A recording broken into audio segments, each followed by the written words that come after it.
I was walking through a cold hospital room. There were covered bodies everywhere and a strange smell. Another turn, and here is the office I needed. I went inside, nodded to the head doctor, and confidently put the envelope with the money on the table. For this, he grinned and handed me a bundle of death and adoption papers.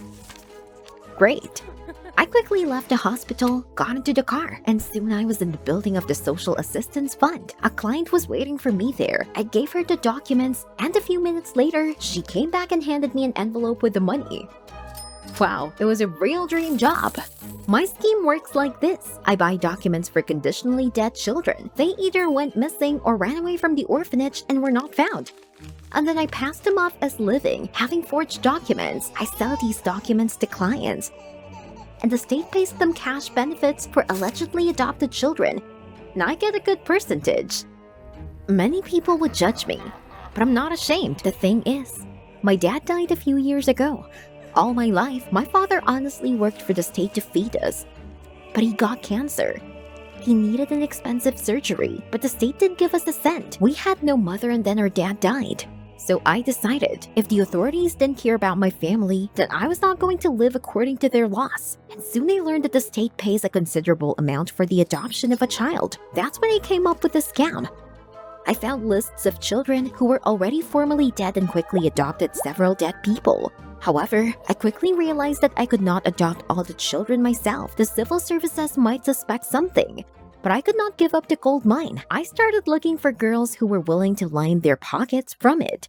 And so, after another transaction, I was driving home with a wad of money. I'm going to be a millionaire so soon. When I pulled up to my cottage, I saw a cop standing at the door. He was holding the hand of some dirty boy. Might have got the wrong house. But when the police officer saw me, he asked for my name, was happy, and said that the patrol had found my son Peter at the border. I didn't understand anything, but then I remembered among my first adoptees was a certain Peter. He was listed as missing. But my friend, the head doctor, easily made documents for him. I pretended that everything was fine and overcame my disgust for the ragamuffin, took his hand, and with a forced smile, began to thank the policeman for his help. After that, I quickly pushed my pseudo-son into the house and began to find out what he wanted from me. Why the hell did he resurrect? But little Pete said he wasn't happy to see me either. It turned out that 6 months ago, he ran away from the orphanage to go to friends in Mexico. He would have been there by now, but they got him. I got into trouble. I needed to get rid of him as soon as possible. So, orphanages, border guards, and everyone else love money. It should work. I took a pack out of the safe and shoved it at Pete. Give it to the border guards and keep it for yourself, of course. But Pete said that the bribe was a lame plan, and that he needed an adult to help him officially cross the border. What a smart ass. I wanted to throw him out of the door, but he seemed to know. I wasn't telling him something. He said that if I refused to help him, he would tell the policeman that I was not his foster mother. Little bugger. I tried to calm him down. I didn't want to go to jail. All right.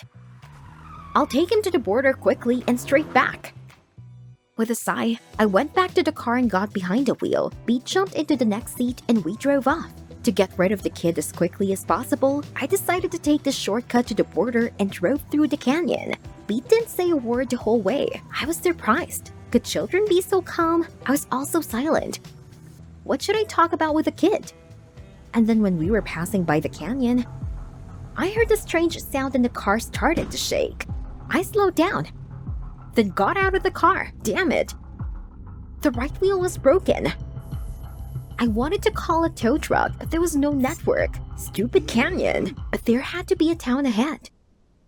We left the car and walked down the highway. Pete wanted to support me, but I told him to shut up. It was all his fault. After an hour, I was terribly tired. My body ached, and I was terribly thirsty from the stiffness. It was late in the afternoon when we arrived at a miserable little town that looked more like a village. I hoped there was somewhere to stay for the night. I told Pete I'd pay for our hotel room, and in the morning, we would go to the border by the first bus. I started to look for my wallet, but then I realized I'd left it in the car. This was the last straw. Where were we going to sleep now? I didn't have the strength anymore, so I sat down on the ground and started crying. Pete called me a wimp and went to the nearest house to ask for a place to sleep. God, how humiliating. I'm not going to be a beggar. but it was already dark and I was getting cold. I had to split on my pride and go after Pete. We knocked on all the houses, and finally we were lucky. An old woman let us spend the night in her hut. And how miserable it was. Shabby walls all around us, and there was not even a bed in the room. It's just like when I was a kid. My dad worked like hell to provide for us, but we still lived in a poor shack. I lay down on the floor, but I couldn't sleep. Pete glared at me as I tossed and turned. And then he was gone. Hey, where are you going, kid? He came back a few minutes later with a couple of sacks and some hay, explaining that he had taken them in the old woman's barn. Pete hastily filled the bags and put them on the floor, saying that it would be more convenient for us. Wow, this Pete was a handy guy. Pete admitted that he would like to live like a normal teenager, but there was no help within reach. His words passed through me, just as I had thought after my father's death. Surprisingly, I had something in common with this boy. I immediately fell asleep on the soft mat, but after a couple of hours, I felt someone shaking my shoulder. What's wrong? Pete explained that we were late for the bus. The owner of the hut said that it was leaving in less than an hour. Oh shit! We ran through the city. I had never run so fast in my life. But then a bus stop appeared in the distance, and next to it was a clunker that looked like a truck. It turned out that the locals considered it a bus. The back of the truck was already packed to the brim, with chicken cages, mixed in with people. There's no way I was going. But Pete cheerfully climbed into the back of the truck and held out his hand, and he said that there was no other way out. Heck. Holding my nose, I climbed into the truck, and with a huge crash, we went along the highway. It was terrible to ride in the back of the truck. We were bouncing along on every bump, and a suffocating stench was coming from the chickens. Peter tried to distract me and started telling me stories about his escape. At first, I didn't want to listen to this nonsense, but Pete was joking, and how could he not be embittered by such a hard life? I supported him and told him about my dad, and how cruelly he had been treated by the government. Peter listened sympathetically, and at some point, I even felt relieved. Finally, someone understood me. Maybe not all children in the world were so terrible. Then I noticed that the shaggy man was looking at me impudently. He caught my eye and paid me a vulgar compliment. How dare he? I immediately told him off. But the brute was furious. The man began to approach me. Hey, that's enough. We were going so fast that it was impossible to jump off, and the nasty bumpkin already stretched out his dirty hands to me. This was the end. But suddenly Pete stood between us and asked the man to leave me alone, and in one motion, he knocked him down. I was shocked. How did he know such techniques? Pete replied that the orphanage had taught him to stand up for himself. Wow, this guy would be fine, but at the same time, I realized that this boy didn't seem to have a normal childhood at all. Suddenly, the truck braked sharply and all the passengers fell to the floor. What happened? Then an angry driver came up to us and told Pete and me to get out of the truck. Wait, we were defending ourselves, but the village driver didn't care. He got back behind the wheel and drove off quickly, leaving us in some backwater. I was desperate. How are we going to get to the border now? But then I noticed a sign. It turned out that it was only a couple of miles away. Pete cheered up and said that his friends in Mexico were probably waiting for him. With the last of our strength, we trudged forward along the road. At one of the turns, we saw some skinny children in ragged clothes. I tried to turn away, but suddenly I was thinking I'd always been annoyed by these kids before. But now I suddenly felt painfully sorry for them. I went up to them and asked them where their parents were. One boy replied in a weak voice that there were no parents. They were all orphans. I was like being stabbed with a dagger. Thanks to the scams, I quickly became rich. But in the end, I spent everything on some trinkets. But this money could help other children who had more problems than I had. Take Peter at least. Then I looked back and realized that Pete had disappeared. Where the hell could he have gone? In a panic, I asked the guys, did they see where he ran?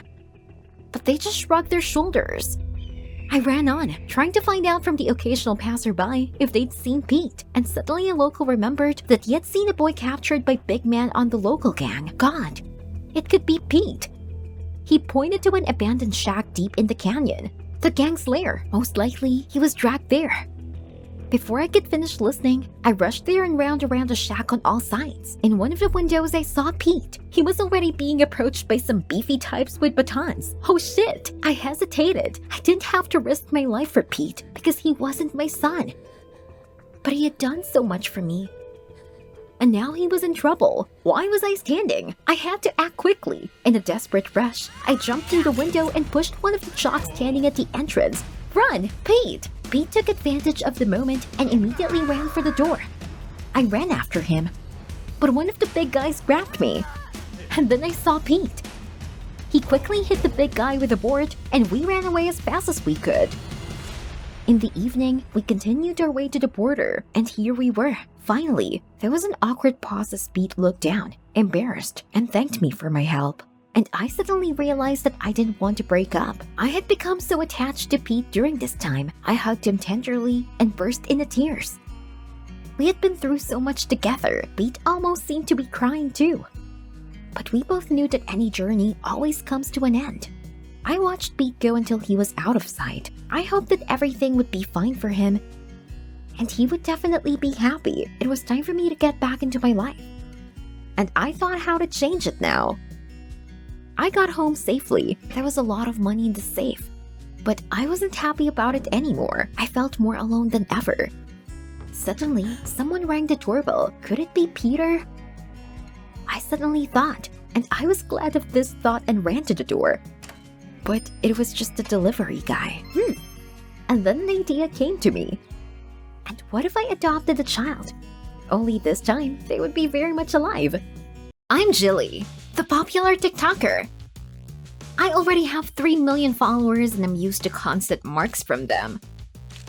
But on this day, they went crazy. They sent me tons of videos of some village girl.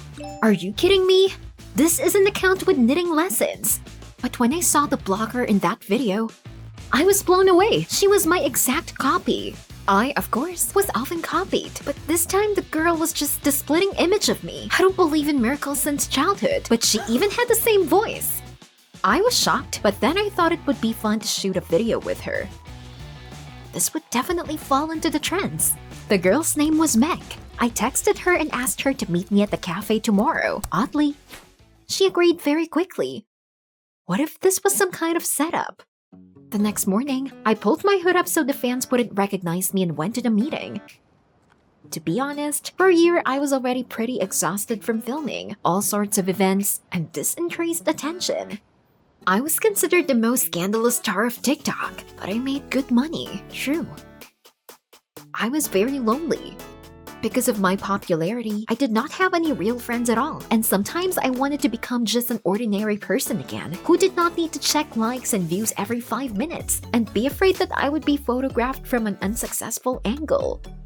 Constantly looking around, I went into the cafe. I was uneasy and felt like this was some kind of prank. But then I saw Meg at the Comer table. Wow.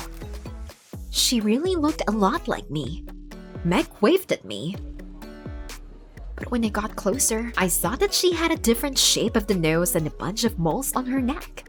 Meg immediately said that she admired me and how quickly I was gaining an audience. She had long wanted to pump up in blogging and be as cool as I was. You know, Meg, popularity is cool. But being a blogger isn't as easy as it sounds. And then I came up with something. What if Meg and I switched places? She would replace me for my fans, and I could finally live a peaceful life. I made up my mind and told Meg about it, but she hesitated and said that she could not do the same cool TikToks, and the subscribers would see us right away. Come on, it'll work. You will only visit different fashionable parties. I'll even pay for it. What's there to think about? Meg was silent and then quietly said that she agreed because she really needed money right now. I was so happy. My copy would work for me. Cool, all I had to do was change Meg's clothes. My copy had to look the part. So I took Meg shopping. I had to pick up some glamorous looks. The copy was so confused that she didn't even object. At the store, I told her that her first assignment was waiting for her tonight. She needed to go to the next star party in the mansion, sign a few autographs, smile, and that's all. I was sick of them already. Soon, Meg looked like a real celebrity. I quickly put her in a taxi, and then I went home. For the first time in a long time, I was going to enjoy a quiet evening in my apartment. But no such luck. Meg was tagged in a bunch of photos. From the first comment, I almost went crazy. The follower wrote that Meg was replaced today. The comment was liked by 500 people. I read on intently. Jilly's nice today. She hasn't been rude to anyone tonight, and hundreds more of the same. When Meg finally returned, I immediately ran into her and asked her why she was being so nice.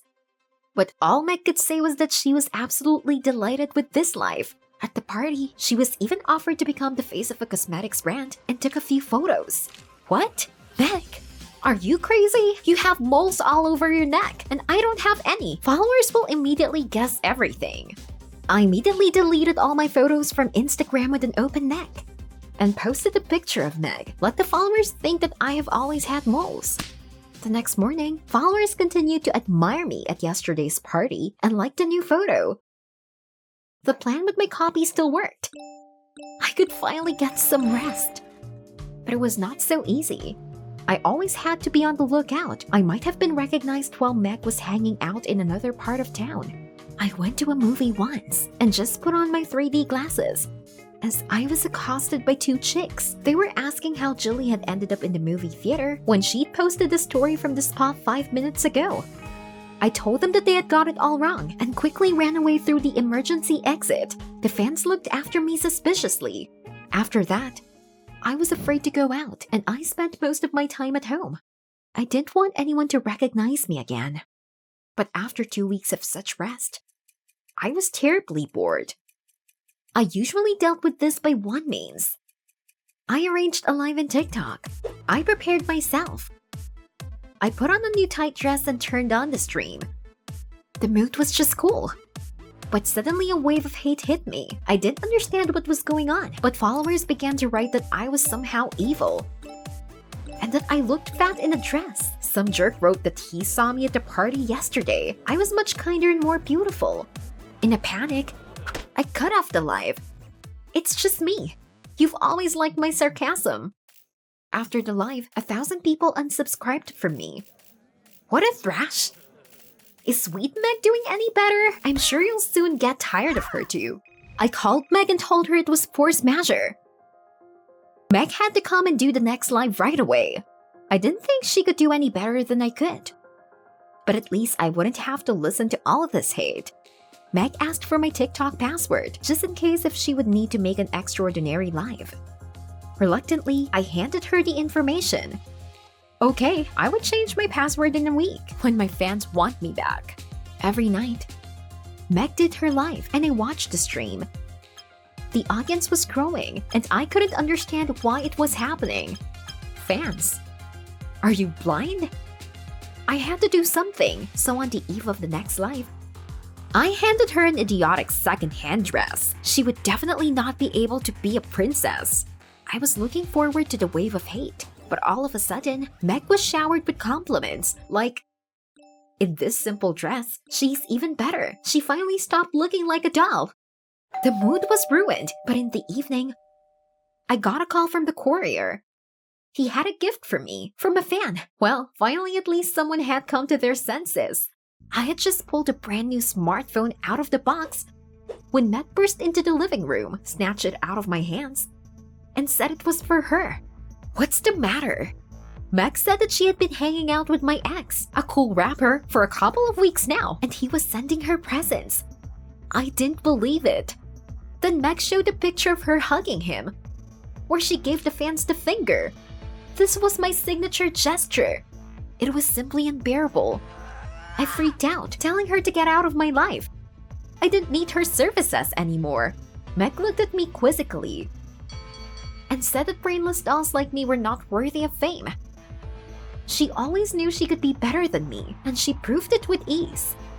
I was just taken aback by her impudence and could not even object, and Meg walked away triumphantly.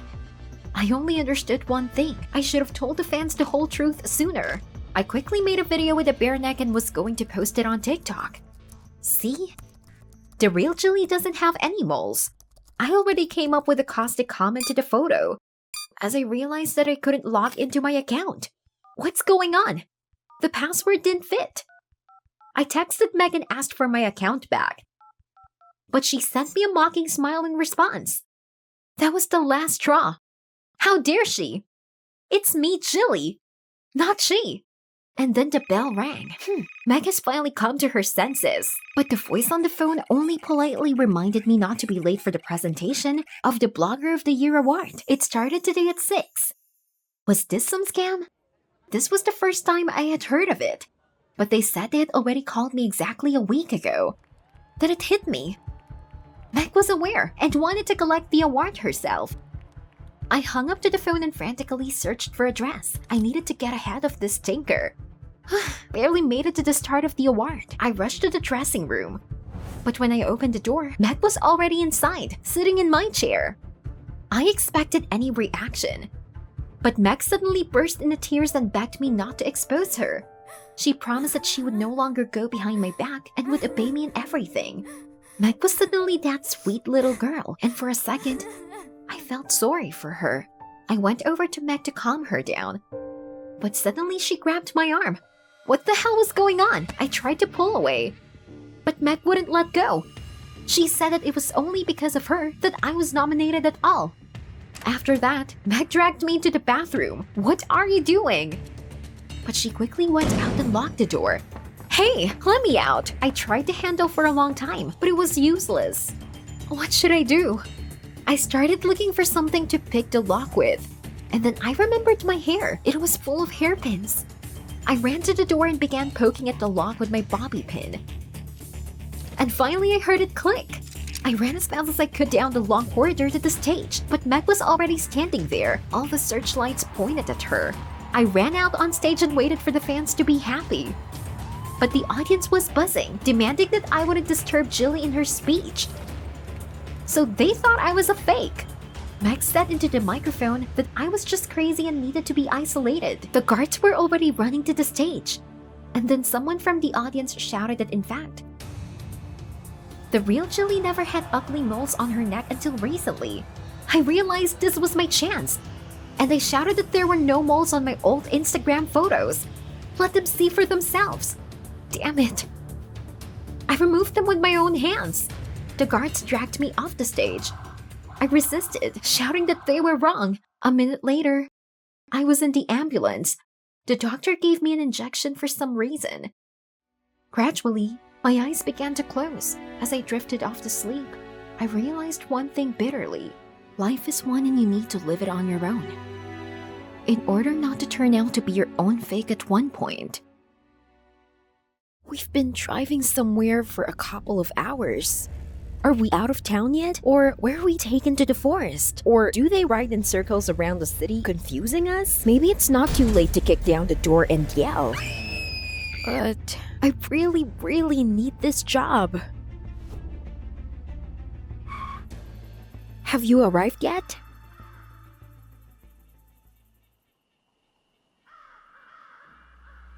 It was supposed to be an ordinary interview for a secretary vacancy. The ad promised to take people without experience. The main criteria were a bright appearance and a willingness to do anything for the boss.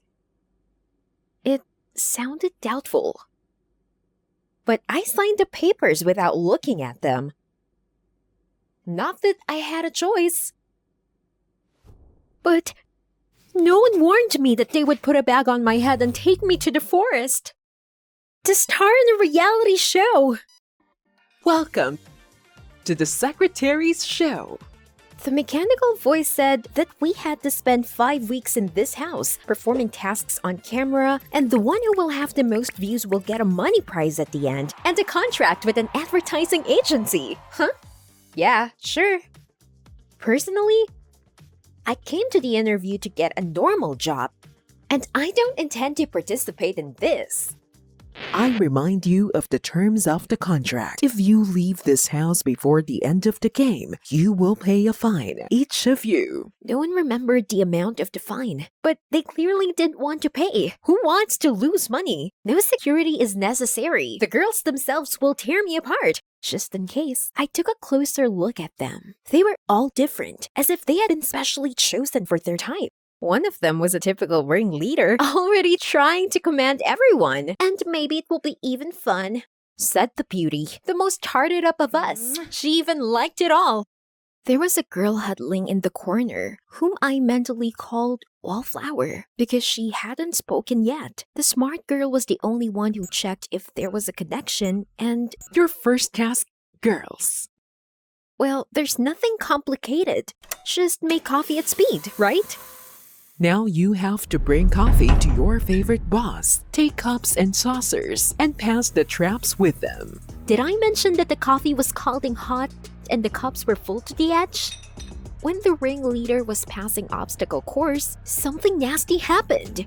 Life hack. If you want more views, pour your coffee over someone in this room. The ringleader immediately did it. Poor Wallflower.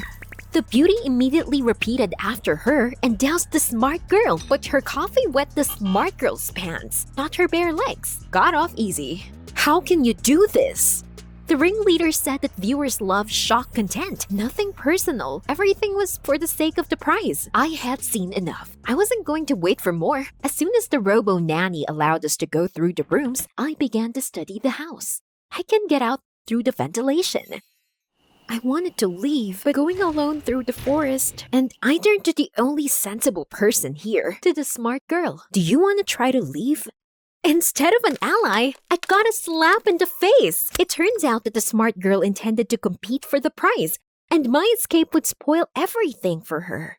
I'm the only one smart enough to know that no amount of money is worth it, huh? I've postponed my escape as a last resort. After all, there's food, water, and a roof over your head. I'll see it through and then say goodbye to this crazy company. So I thought, and a week later, we woke up and one of us was missing. There were 5 of us.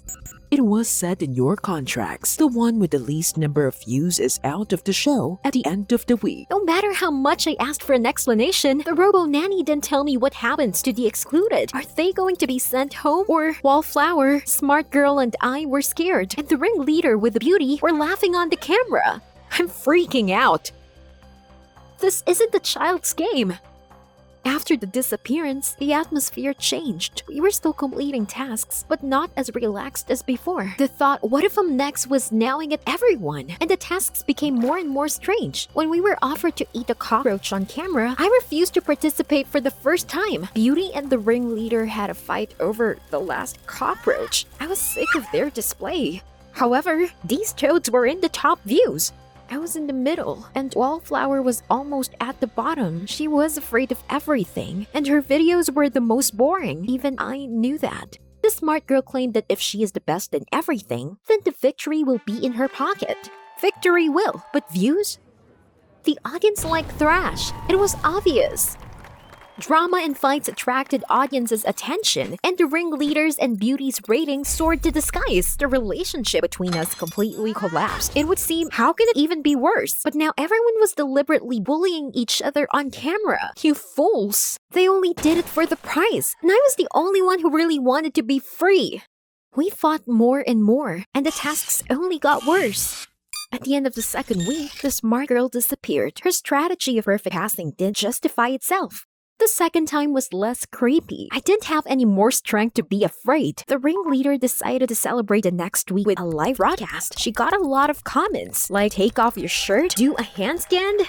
The ringleader completed everything like a monkey in the zoo. It was sickening to watch. And suddenly, we heard a heart-rending scream. Immediately leave the room.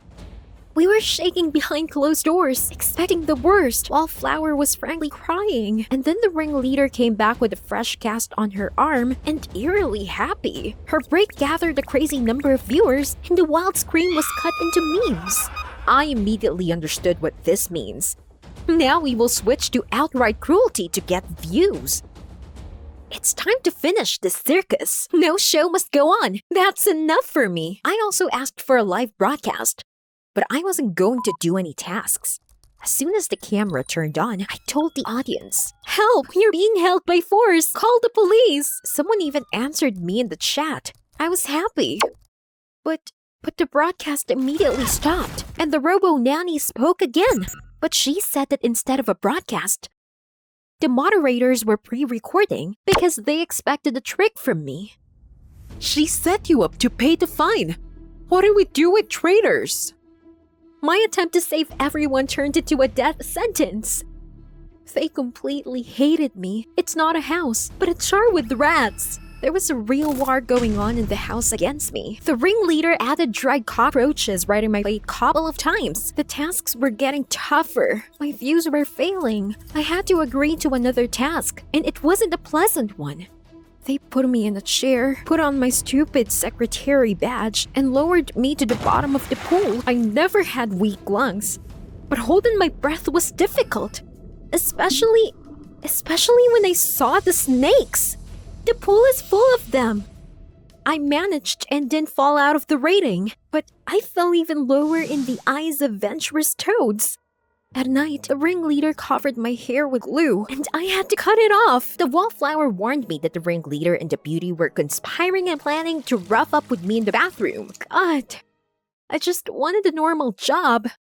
I was paranoid. I thought that the manager was helping my rivals. Otherwise, where did they get glue and cockroaches? I was all on my nerves, so I started preparing to escape. Even though the forest, I don't care. Let the wolves eat me. They are better than crazy girls and crazy tasks. I just need to be quiet so I won't be spotted at the last moment. Complete tasks so-so, and don't try to catch the camera like the ringleader with Yuri did. Stop! What's Wallflower doing with a hammer? I barely had time to intervene. Thank God, the bones survived. The last thing we needed was another fracture. There was a first aid kit in the house, and I brought some stuff to put on the bruise. How did you manage to punch yourself like that? And then I realized another week was coming to an end, and there were just 4 of us. Wallflower was next in line. She wanted to attract the audience with hardcore stuff, but courage and dexterity were not enough, and she disgraced herself on camera. She begged me, please, take me with you. I know you're going to run away. I agreed. Still, it's easier together. Probably. Just a little more time and we'll be free. I was collecting everything that could be useful in the forest when suddenly, who's there? It wasn't Wallflower or even a horrible couple. It was Probo Babysitter?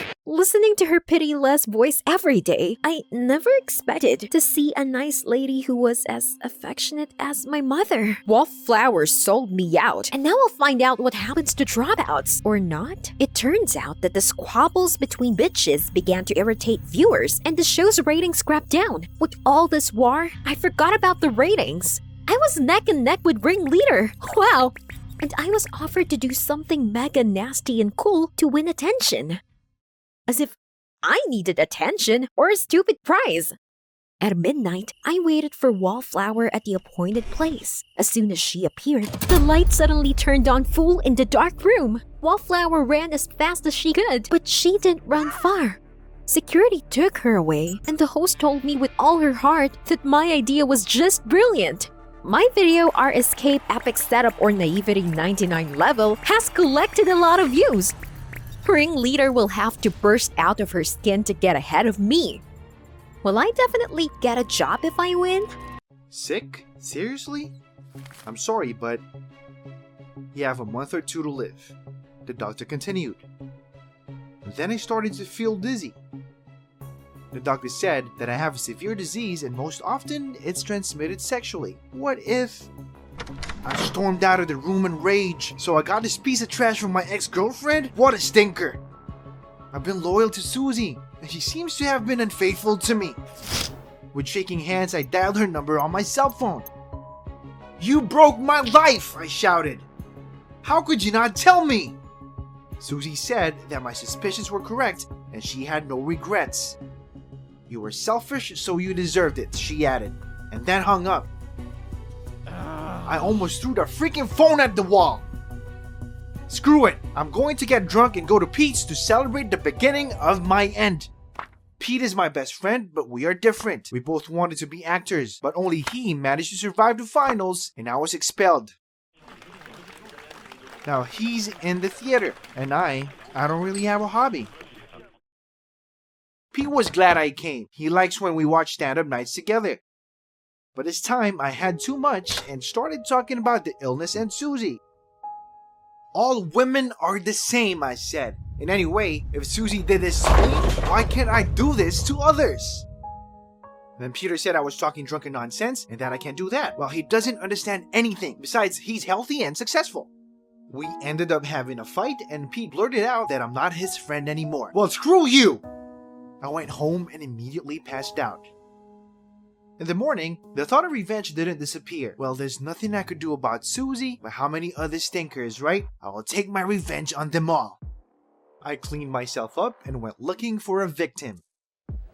You see, I chose a bar for this purpose as it was always full of dissolute girls. That's where I met Susie, by the way. All the girls in the bar, as luck would have it, broke up in pairs. But then I noticed a lone girl behind the counter. She looked just like Susie. After finishing her drink, the girl went to the dance floor and I followed her.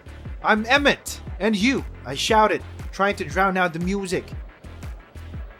"Goodbye," she said, and went to the door. Well, how easy it is to turn someone down when you have your life ahead of you, right? But I won't give up so easily. I snuck outside after her and started following her. We had already walked a block when I hit a tin can. The girl flinched and quickly turned to me. "Who's there?" "Oh, it's you. Are you following me?" She frowned. I had to lie that I just wanted to make sure she was safe. Of course. She's happy to see me. She's just hiking up her price, I thought. I offered to go for a walk, and to my surprise, she agreed. Yep, I definitely wasn't wrong about her. Along our way, I showed Debbie, that was her name, local stand-up artist performances. Debbie was laughing. She obviously liked me. It's getting cold. Maybe we can continue the date? At my place, perhaps? I suggested. Well, this is where I screwed up. Debbie called me a pervert and then left. What is she, some kind of special? I don't have the time for these games. I might die tomorrow. I caught up with her and joked about it, saying that Debbie could choose her own place for the next date. And suddenly, she called me to the library. Wow! The next day we met there and Debbie gave me a whole literature class. She clearly wanted me to think she was a big brain, but you can't fool me like that. While she was reading, I started hugging her, but Debbie pulled away. "You have to be patient," she said. Heck, okay, baby, I will. But I still will bring the matter to an end. When you're Walking Dead, there's nothing else to lose. The next night, I took Debbie to a nightclub. This is a place where I should have been able to do it. But this time around, she refused both cocktails and dancing. She said that the music was very loud. I didn't like the place either, although Susie loved it. In the end, it didn't work out again. Debbie wanted to go home, so I went to see her off. But what if I still have a chance? We went through the park, and by the pond, Debbie suddenly yelled, "Look! There was a dragonfly sitting on a water lily, and so what? Well, except that even this stupid insect will live longer than I do." But Debbie was happy. She said that dragonflies are her hobby. She kept telling me how much she admired them. They are so hard to catch, almost like true love. She sadly smiled. Debbie admitted that she doesn't usually hang out in bars, and when we met, she went to get drunk because of her ex-boyfriend who cheated on her after 5 years of their relationship. And then I felt uneasy. Deb doesn't seem to be as frivolous as I thought she was. We were saying goodbye at her house when suddenly, Debbie looked up and moved closer. She was going to kiss me. I jumped back like I was called it. Debbie didn't understand anything, and I just ran away. The next day I called her and tried to justify myself. "You know, it was wet in the park. I think I caught a cold. I didn't want to infect you." All she said was that I was very caring. I stayed at home until evening, feeling like a complete scoundrel. Then, suddenly, Debbie showed up. She brought me oranges and throat lozenges, but her attention only made me feel worse. I said I was sleepy and asked her to leave. But Deb kept texting me. I had to answer, even though I was burning with shame.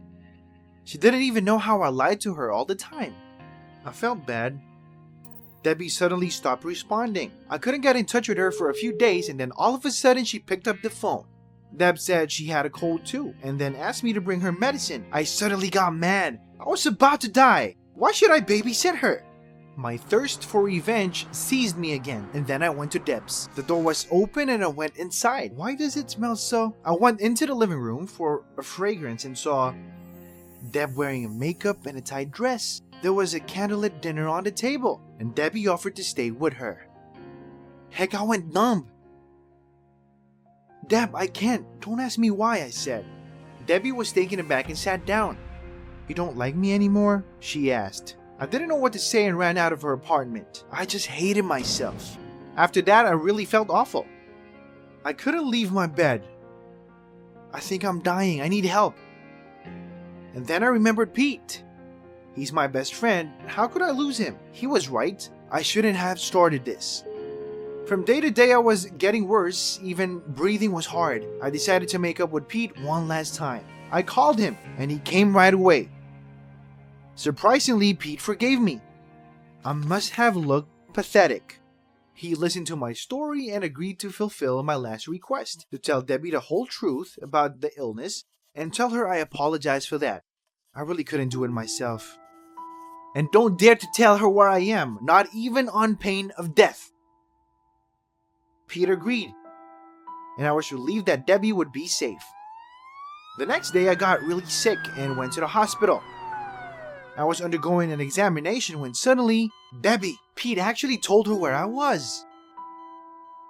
How did you talk to him into it? I asked Deb. I said, I love you, you fool. She replied and hugged me. I didn't want her to see me like this. With a heartache, I asked her to leave me. I saw how hard it was for Debbie too, but she pulled herself together and then left. Finally, the examination was over, and the doctor came to my room with the results. I was preparing for the worst, but the doctor said that the last test was wrong. The lab mixed up the tests and I don't have an infection. But I was almost dying. The doctor said that I might have been nervous. It was due to the effect of autosuggestion. God, I'm healthy. I felt like I was given another chance. I had to go to Debbie's and tell her everything. I ran out of the room, elated, and there suddenly ran into Susie. She had a round belly. What does it all mean? This time Susie explained everything to me. At the time we were dating, she found a great guy and left me for him, and now she's gonna have a baby. What about your diagnosis? I asked. She didn't know what I was talking about. She said that when I called, she thought I was accusing her of cheating. What a fool I was. Screw it. I ran to Debbie's and told her I was well. We can be together, but will she ever forgive me? I hopefully waited for her answer. Finally, she softly said, we can make a new dinner together. I'd love to, I said, almost crying. Debbie smiled and I kissed her. Yesterday I was a walking dead who wanted to drag everyone down with him, and today I have a new life. And all of these thanks to love.